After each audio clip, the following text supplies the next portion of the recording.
So నేను కూడా చాలామందికి ఏం చెప్తున్నానంటే, ఓకే. మనం ఎప్పుడైనా సరే మనం ఎంతలో ఉండాలో అంతలో ఉండడం మంచిది. అది ఎవరితో అయినా సరే.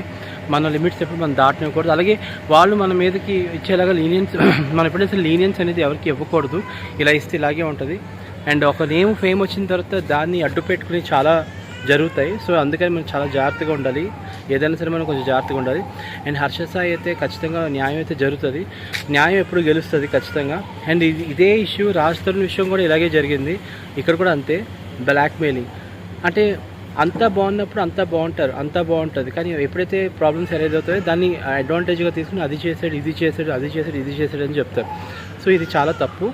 సో చాలామంది ఏంటంటే ఆడవాళ్ళని కాపాడడానికి చాలా లాస్ ఉన్నాయి, కానీ మగవాళ్ళని కాపాడడానికి ఏ లా లేదు.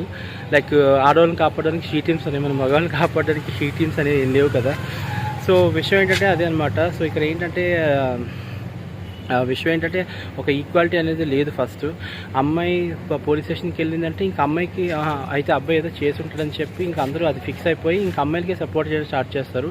బట్ మీకు అది తెలియదు. ఎఫ్ఐఆర్ ఒకసారి రిజిస్టర్ అయిన తర్వాత ఎంత ప్రాబ్లం ఫేస్ చేస్తారో వాళ్ళ లైఫ్కి ఎఫెక్ట్ అవుతుంది. సో పోలీసులు కూడా ఏంటంటే ఒక ఎఫ్ఐఆర్ రిజిస్టర్ చేసే ముందు ఆ అమ్మాయి చెప్తుంది ఎంతవరకు నిజం లేకపోతే ఎంతవరకు అబద్ధం అది మీరు ఫస్ట్ చూసుకొని అప్పుడు మీరు ఎఫ్ఐఆర్ అనేది ఫైల్ చేయాలి.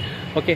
ఆడవాళ్ళకి ఒకలా రూల్స్ ఉంటాయి, మగాళ్ళకి ఒకలా రూల్స్ ఉంటాయి ఈ ఇండియాలో. సో అక్కడే ప్రతి దగ్గర జరుగుతుంది. సో అది. సో ఖచ్చితంగా హర్ష సాయికి న్యాయం జరుగుతుందని కోరుకుంటున్నాను. అదే ఇంకంతమించి ఇంకేం కాదు. న్యాయం గెలాలి. ఒక నిజంగా అతను అంతలా చేస్తుంటే మరి అది I can't comment about it.